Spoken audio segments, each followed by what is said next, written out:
இப்படி ஒண்ணுமே பேசாம குட்டி போட்ட போன மாதிரி நடந்துகிட்டு இருக்கீங்க? இப்படி நடந்தா எல்லாம் சரியாயிடுமா? பிள்ளைங்க பயந்து போயிருக்குங்க. அதுங்க கிட்ட ஏதாவது பேசுங்க. என்னடி பேச சொல்ற? இந்த பக்கம் அக்கா பொண்ணு, அந்த பக்கம் அண்ணன் பையன் நம்மள்ட்ட அடைக்கலை தேடி வந்துட்டாங்க. இன்னும் படிப்பை கூட முடிக்கலடி. ஏங்க, அவங்க 2 பேரும் மேஜர் தானங்க. என்னடி லூஸ் ஆட்டம் பேசுற? இப்ப இவங்களுக்கு கல்யாணம் பண்றது பிரச்சனையே இல்ல. ஆனா கல்யாணத்துக்கு அப்புறம் இவங்களோட வாழ்வாதாரம் என்ன? அதுக்கு என்ன பண்றது? நான் அதுக்காக தான் யோசிச்சுட்டு இருக்கேன். சித்தப்பா, எனக்கு எங்கேயாவது வேலை வாங்கி கொடுங்க, நாங்க அதை வச்சு சமாளிச்சு. நீ இப்பதான்டா பாலிடெக்னிக்க முடிச்சிருக்க, அதை வச்சு என்னடா வேலை வாங்க முடியும்? சர்டிபிகேட் கூட இல்ல. உன் +2 சர்டிபிகேட்டை கூட நீ எடுத்துட்டு வரல. அதான்டா யோசனையா இருக்கு. டேய், நீங்க 2 பேரும் இங்கே இருக்கலாம்டா. எங்களுக்கு அதனால ஒரு பிரச்சனையும் இல்லை. ஆனா கல்யாணம்னு ஆனதுக்கு அப்புறம் உனக்கும் மகாவுக்கும் நிறைய தேவைகள் இருக்கும்டா. ஒவ்வொன்றுத்துக்கும் எங்களை எதிர்பார்க்கறதுக்கு உங்களுக்கு சங்கடமா இருக்கும்டா. அது மட்டும் இல்லாம நீங்க வாழ்க்கையில பெருசா ஜெயிக்கணும்டா. உங்களோட வெற்றி தான் உங்க பெத்தவங்களை உங்களோட கொண்டு வந்து சேர்த்து வைக்கும். அவங்களுக்குள்ள உள்ள பகையும் மறந்து போகும். ஏங்க, எனக்கு ஒரு யோசனை. என்னம்மா? உங்க ஃப்ரெண்டு வெங்கடேஷ் இருக்காருல்ல, அவருக்கு கால் பண்ணி பேசுங்க. அவர் ஏதாவது நல்ல ஐடியா சொல்லுவாரு. சரி, நல்ல யோசனை தான். நான் அவர்கிட்ட ஃபோன் பண்ணி பேசுறேன். ஏங்க, அதுக்கு முன்னாடி உங்க கல்யாணத்தை முடிச்சிருவோம். உங்க அண்ணனும் மச்சானும் மோப்பம் முடிச்சு இங்க வந்துருவாங்க. அதுக்குள்ள கல்யாணத்தை முடிச்சிடணும். ஏண்டி, இந்நேரம் இவங்க இங்கதான் வந்திருக்காங்கன்னு அவங்களுக்கு நல்லா தெரியும். அவங்க என்கிட்டலாம் வரமாட்டாங்க. அப்படியே வந்தாலும் அவங்களை எப்படி சமாளிக்கணும்னு எனக்கு தெரியும். நீ பேசாம இரு. அதுக்குன்னு கல்யாணம் பண்ணாம இருக்க முடியுமா? நல்ல நாள் பார்த்து செய்யுண்டி. பதிவு திருமணமே செஞ்சிடலாம். அதுக்கு வெங்கட்கிட்ட தான் பேசணும். சரி, நான் போய் பேசிட்டு வந்துடுறேன். சரிங்க.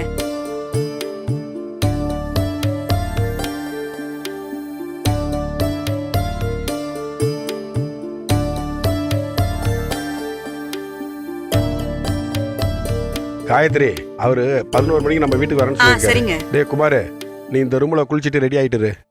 காயத்ரி, நீ மகாவை கூட்டிட்டு போய் நம்ம ரூம்ல குளிக்க வை. சரிங்க. கூடவே இரு. பயந்து போயிருக்கு. நான் கடைக்கு போய் பிள்ளைங்களுக்கு மாத்து துணி வாங்கிட்டு வந்தேன். சரிங்க.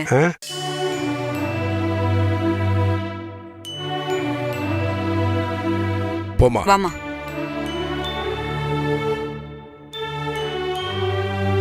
எம்மாடி, நாளைக்கு நாள் நல்லா இருக்கு. பக்கத்து கோயில்ல கல்யாணத்தை முடிச்சிடலாம். வெங்கட்டிட்ட சொல்லி ஒரு நாள் பதிவு திருமணத்துக்கு ஏற்பாடு பண்ணிடலாம். சரிங்க.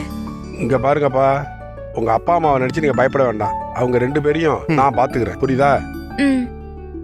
உங்க லவ் ஸ்ட்ராங்கானதா இருந்தா நீங்க இப்படி ஓடி வந்திருக்க கூடாது. உங்களை பெத்தவங்களுக்கு உங்க லவ்வ புரிய வச்சிருக்கணும். அவங்க சம்மதத்தோட கல்யாணம் பண்ணிருக்கணும். உங்களோட ஆசைதான் பெருசுன்னு சுயநலத்தோட இப்படி ஓடி வந்துட்டீங்களே. இப்ப உங்க பெத்தவங்களோட நிலைமை, ஊருக்குள்ள மான மரியாதை இழந்து கூனி குறுகி நிப்பாங்களே. வெங்கட் சார், நீங்க நினைக்கிற மாதிரி கிடையாது. இவங்க 2 பேரும் ஒருத்தர் காதலிக்கிறதுக்கு நாங்களும் எங்க குடும்பம் தான் காரணம்.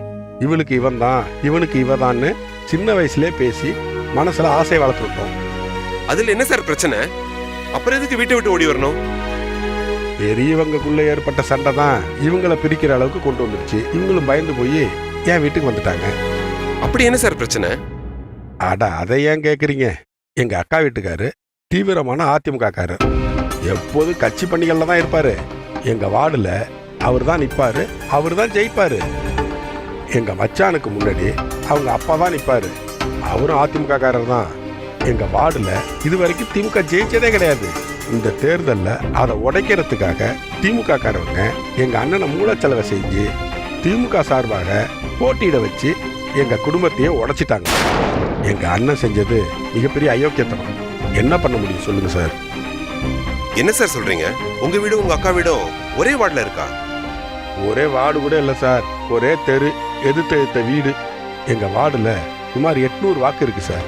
அதுல 400 ஓட்டு எங்க அங்காளி பங்காளிங்க ஓட்டு தான். அதான் எங்க மச்சானை ஏத்து யாராலையும் ஜெயிக்க முடியாது. அதை உடைக்கிறதுக்கு தான் திமுக காரங்க செஞ்ச சூழ்ச்சி தான் இது. என் குடும்பம் அதுல அடிபட்டு போச்சு. இந்த பிள்ளைங்களும் பாதிக்கப்பட்டு வந்து நிக்குதுங்க.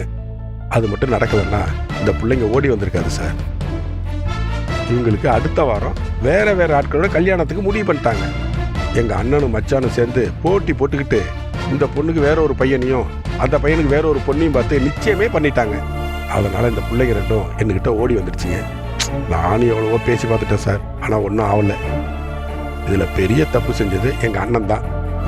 இதனால நான் ஓட்டு கூட போட போகல சார். சார், நீங்க ஒரு விஷயம் பண்ணிருந்தீங்கன்னா இந்த பிரச்சனையே முடிஞ்சிருக்கும். என்ன சார்? நீங்க அதே வார்டுல பிஜேபி சார்பா போட்டி போட்டிருந்தா பிஜேபி உள்ள வந்துடும்னு திமுக காரங்க உங்க அண்ணனை வாபஸ் வாங்க வச்சிருப்பாங்க. ஐயோ சார், நீங்க வேற சார். சார், நீங்க சொல்றத யோசிச்சு பார்த்தா அதுவும் சரியா தான் தோணுது சார். மகா இப்பதான் டிகிரி ஃபைனல் இயர் பண்றா, கடைசி செமஸ்டர் எழுதியிருக்கா. குமரன் பாலிடெக்னிக் முடிச்சிருக்கா. இவங்க வாழ்வாதாரத்துக்கு எதையும் செய்யணும் சார். உங்க வாழ்க்கையில சமூக அளவில் பொருளாதார ரீதியில பெருசா ஜெயிக்கணும் சார். இவங்களோட வெற்றி தான் சார் என் குடும்பத்தை மறுபடியும் ஒன்னாக்கும். அதுக்கு நீங்க தான் சார் எதுவும் யோசனை சொல்லணும். தம்பி, உனக்கு ஏதாவது கைத்தொழில் தெரியுமா? இல்ல தெரியாது அங்கிள். சார், இதுக்கு ஒரே ஒரு வழிதான் இருக்கு. சொல்லுங்க சார். இவங்கள 2 வருஷத்துக்கு உங்க கூடயே வச்சு பாத்துக்க முடியுமா? என்ன சார் இப்படி கேட்டுட்டீங்க? இது என் அண்ணன் பையன், அக்கா பொண்ணு, என் குடும்ப வாரிசுங்க. நான் தூக்கி வளர்த்த பிள்ளைங்க சார். என் வாழ்நாள் முழுசு இவங்களை கூடயே வச்சுப்பேன். அவங்க வாழ்க்கையில பெருசா ஜெயிக்கணும் சார். அதான் உங்கள்கிட்ட உதவி கேட்கிறேன். தண்டபாணி சார், ஏன் எமோஷனல் ஆகுறீங்க? இவங்களுக்குன்னு சில விஷயங்களை செய்ய முடிவு பண்ணிட்டேன். அதுக்கு இவங்க 2 வருஷம் போராடி ஆகணும். அது வரைக்கும் இவங்களை பத்திரமா பாத்துக்கணும். அதான் உங்ககிட்ட கேட்டேன். நிச்சயமா செய்யறேன் சார். இனிமே இவங்க எப்போதும் என் கூட தான் இருப்பாங்க. என்ன ஐடியான்னு சொல்லுங்க சார். மத்திய அரசும் மாநில அரசும் சேர்ந்து MSMEன்னு ஒரு திட்டத்தின் மூலமா திறன் மேம்பாட்டு பயிற்சியை வழங்குறாங்க. இதுல பாரத பிரதமர் மிக அதிக கவனம் செலுத்துறாரு. நாம எந்த தொழிலை கத்துக்க முடியுமோ அந்த தொழிலை செய்யற நிறுவனத்துல சேர்ந்து பயிற்சி எடுத்துக்கலாம். அதுக்கு சின்ன ஊக்கத்தொகையும் கொடுப்பாங்க. அடுத்து பிரதமரோட வேறொரு திட்டமும் இருக்கு. அது NAPS பயிற்சி திட்டம். அதுல நேரடியா அப்ரண்டிஸா சேர்ந்து நம்ம திறமையை நல்லா வளர்த்துக்கலாம். இந்த 2 திட்டத்துல ஏதாவது ஒண்ணுல சேர்ந்து பயிற்சியை முடிச்சிட்டோம்னா அந்த சர்டிபிகேட்டை வச்சு முத்ரா கடன் திட்டத்துல கடன் வாங்கி பெருசா தொழில் பண்ணலாம். சார், என்ன சார் யோசிக்கிறீங்க?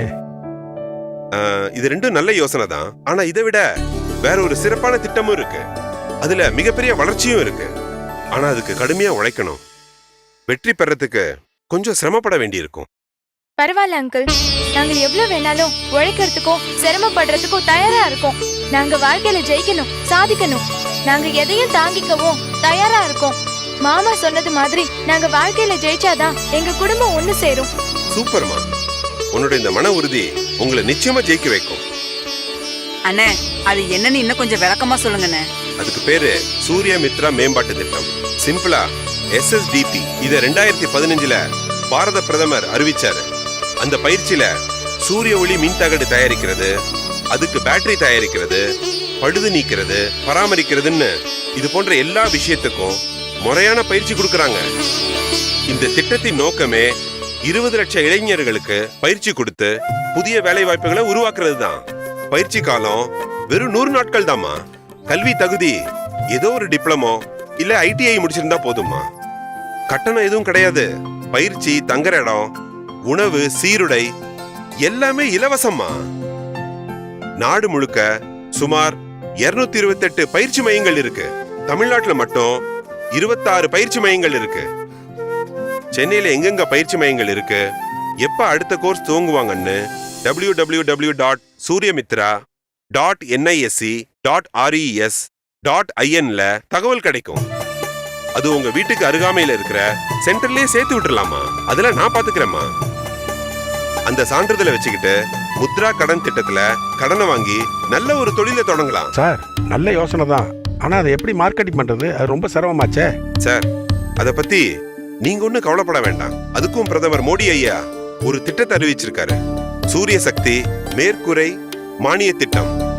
வீட்டு மேற்கூரையில சூரிய தகடு கூரைகள் மூலம் மின் உற்பத்தி செய்யும் திட்டம். இந்த ஆண்டு இறுதிக்குள்ள 40,000 மெகாவாட்ஸ் சூரிய ஒளி மின்சாரத்தை தயாரிக்கணும்னு முடிவு பண்ணிருக்காங்க. இதுல 3 கிலோவாட்ஸ் சூரிய மின்சக்தி தயாரிக்க சூரிய தகடு பொருத்துறதுக்கு 40% மானியமும், 3 கிலோவாட்டுக்கு மேல மின்சாரம் தயாரிக்கிறதுக்கு 20% மானியமும் மத்திய அரசு வழங்குது. யாரு வீட்டுல சூரிய ஒளி மின்சாரத்தை தயாரிக்கிறாங்களோ அவங்க வீட்டு உபயோகத்துக்கு போக மீதமுள்ள மின்சாரத்தை அரசுக்கே விற்கும் திட்டத்தையும் மத்திய அரசு கூடிய சீக்கிரம் அறிவிக்க இருக்காங்க.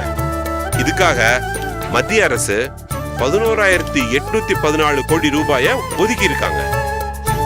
டிஸ்காம்ங்கிற அலுவலகத்தை தொடர்பு கொண்டு இதை அமைக்க முடியும்.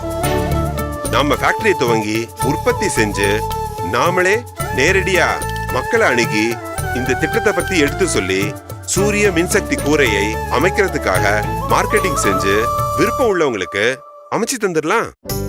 சூரிய மின் தகடுகளை பொருத்துறது மூலமா அதுல அடுத்த பிசினஸ் வாய்ப்புகளும் இருக்கு சார். பராமரிப்பு பணிகளையும் நாமளே போய் செய்யலாம்.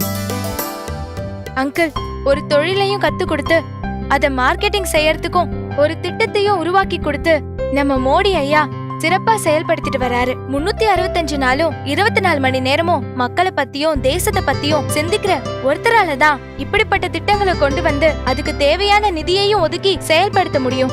மோடி ஐயா இந்த தேசத்துல பிறந்து நமக்கு பிரதமர் ஆனதுக்கு நாம கொடுத்து வச்சிருக்கணும். சரியா சொன்னம்மா. அண்ணே, இப்ப ஏதோ புதுசா ராணுவத்துக்கு ஆள் எடுக்கிறதா புதிய முறைய மோடி ஐயா அறிவிச்சிருக்கிறாராமே. அதனால வட மாநிலத்துல இருக்கிறவங்க எல்லாம் பெரிய கலவரம் பண்ணாங்களாமே. அண்ணே, அக்னிபத்னா என்னன்னு, அதனால ஏன் இந்த போராட்டம்? அக்னிபத் திட்டம் ஒரு அற்புதமான திட்டம். 17 வயது முதல் 23 வயது வரை ஆண் பெண் இருபாலரும் அவங்க விருப்பத்தின் பேர்ல இந்த திட்டத்தின் மூலமா ராணுவத்துல சேரலாம். பணிக்காலம் 4 வருஷம். வருஷத்துக்கு சுமார் 45,000 பேரை தரைப்படை, விமானப்படை, கப்பல் படைன்னு தலா 15,000 வீரர்களை தேர்வு செய்ய போறாங்க. முதல் வருஷம் 30,000 ரூபாய் சம்பளம். வருஷத்துக்கு வருஷம் சம்பள உயர்வு இருக்கு. 4வது வருஷத்துல சுமார் 45,000 ரூபாய் சம்பளம் கிடைக்கும். இந்த சம்பளத்துல 10% பிடித்தம் செஞ்சு அதே அளவு பணத்தை அரசும் சேர்த்து 4வது ஆண்டு முடிவுல சுமார் 15 லட்சம் அந்த வீரர்களுக்கு கிடைக்கும். 4 ஆண்டுகள் முடிவுல தேர்வு செஞ்ச 45,000 வீரர்களில் சுமார் 15,000 பேரை ராணுவத்துல தொடர்ந்து பணியாற்ற விருப்பத்தின் பேர்ல ராணுவத்துல எடுத்துப்பாங்க. அவங்களுக்கு முறையான ராணுவ பயிற்சி கொடுத்து 15 வருஷம் ராணுவத்துல பணியாற்றுறதுக்கு வாய்ப்பு கொடுப்பாங்க. தகுதி அடிப்படையில பதவி உயர்வு பெறும்போது அதுக்கேத்த மாதிரி பணிக்காலமும் அதிகரிக்கும். சார், 4 வருஷம் பயிற்சி முடிச்சு வெளியே வரும்போது வீரர்களுக்கு எதிர்காலம் இல்லை, வேலை வாய்ப்பு கிடைக்காது அப்படின்னு எதிர்கட்சியில் கூக்குரலிடுறாங்க. அதெல்லாம் உண்மையா சார்? 4 ஆண்டு பயிற்சி முடிச்சு வெளியே வரும் வீரர்களுக்கு வயதின் அடிப்படையில CBSE +2 சான்றிதழோ, இந்திரா காந்தி திறந்த நிலை பல்கலைக்கழகத்திலிருந்து டிகிரி முடிச்சதா சான்றிதழும் வழங்கப்படும். அதோட சேர்ந்து அக்னி வீரர் என்ற பட்டமும் வழங்கப்படும். மேலும் கல்வி வேலை வாய்ப்பிலும் வயது உச்சவரம்பு சலுகையும் முன்னுரிமையும் வழங்கப்படும். பாத்தீங்கன்னா இப்பவே பல மாநிலங்கள்ல காவல்துறை பணியில சேர்த்து போன்னு உத்தரவாதம் கொடுத்திருக்காங்க சார். மத்திய அரசாங்கமும் CPRP போன்ற மத்திய அரசு துறைகளில் முன்னுரிமையும் இடஒதுக்கீடு வழங்க ஆணை பிறப்பிச்சிருக்காங்க. ONGC, இந்தியன் ஆயில் கார்பரேஷனும் மகேந்திரா போன்ற தனியார் நிறுவனங்களும் வேலையை வழங்குறதுக்கு உறுதி கொடுத்துட்டாங்க. அண்ணே, இதுல இவ்வளவு நல்ல விஷயங்கள் இருக்கிறப்போ இளைஞர்கள் இதை ஏன் எதிர்த்து போராடுறாங்க? போராடுறவங்க யாரும் ராணுவத்துல சேர்றதுக்கு ஆர்வம் உள்ளவங்களா இருக்க மாட்டாங்க. ராணுவத்துல சேர நினைக்கிறவங்க நாட்டின் பொது சொத்தான ஒரு குண்டூசிய கூட சேதப்படுத்த மாட்டாங்க. இப்படி நாட்டோட சொத்தை சூறையாடுறவங்களும் தீ வச்சு கொளுத்துறவங்களும் ராணுவத்துல சேர்றதுக்கு மட்டும் இல்ல, இந்த தேசத்துல வாழ்றதுக்கே தகுதியே இல்லாதவங்க. சரியா சொன்னீங்க சார். சார், எதிர்கட்சிகளும் மோடி எதிர்ப்பாளர்களும் ரவுடிகளையும் கூலிப்படையையும் நக்சல் ஆதரவாளர்களையும் தூண்டிவிட்டு இப்படி போராட்டங்கிற பேர்ல நாச வேலையை செஞ்சுக்கிட்டு இருக்காங்க. 2024ல எப்படியாவது மோடிஜிய தேர்தல்ல தோக்கடிக்கிறதுக்கு இத பயன்படுத்திக்கலாம்னு நினைக்கிறாங்க. இது சாத்தியம் இல்லாத விஷயம், அது அவங்களுக்கும் தெரியும். இருந்தாலும் அவங்க அரசியல் லாபத்துக்காக இந்த அட்டூழியத்தை செஞ்சுக்கிட்டு இருக்காங்க. ஒண்ணு தெரியுமா, இந்த திட்டத்தின் மூலமா 10 ஆண்டுகள் கழிச்சு அரசு மற்றும் தனியார் துறைகளில் சுமார் 3 லட்சம் இளைஞர்கள் முழு உடல் தகுதியோடும் தேசப்பற்று மிக்கவர்களாகவும் பணியில இருப்பாங்க. ஊழலே இல்லாத நம் தேசம் உருவாக வழியை ஏற்படுத்தும் சார். இத பொறுத்து கொள்ள முடியாத ஊழலில் திளைத்த ஊழலில் ஊறிப்போன எதிர்கட்சிகள் போராட்டத்தை தூண்டி விட்டுட்டு இருக்காங்க. எதிர்கட்சிங்க ஆட்சியில இருக்கும்போது எதையுமே பண்ண மாட்டாங்க. மோடிஜி எந்த நல்லதும் நாட்டுக்கு செஞ்சிடக்கூடாதுன்னு அவங்க நினைக்கிறாங்க. ஆனா பொதுமக்களான நாம தான் இத புரிஞ்சுக்கிட்டு பிஜேபிய தமிழகத்துல வளர்க்கணும். அப்பதான் நாடும் நாட்டு மக்களும் நல்லா இருப்பாங்க. இனி நீங்க கட்சி வேலையா வெளியே போயிட்டு எவ்வளவு லேட்டா வந்தாலும் நான் எந்த கேள்வியுமே கேட்க மாட்டேன். உங்களோட சேர்ந்து கட்சி வேலை செய்யறதுக்கு நானும் தயாரா இருக்கேன். இப்பதான் குமரனும் மகாவும் நம்ம கூடவே இருக்காங்கல்ல, வீட்டு வேலைய மகா பாத்துக்குவா. நான் உங்க கூட கட்சி பணி செய்யறதுக்காக வரேன். என்ன மகா, சரிதானே? சரிங்க அத்தை. இப்படி குடும்பம் குடும்பமா பிஜேபிக்கு ஆதரவா கிளம்புற நேரம் வந்தாச்சு. தாமரை மலர்ந்தால் தமிழகம் மிளிரும்.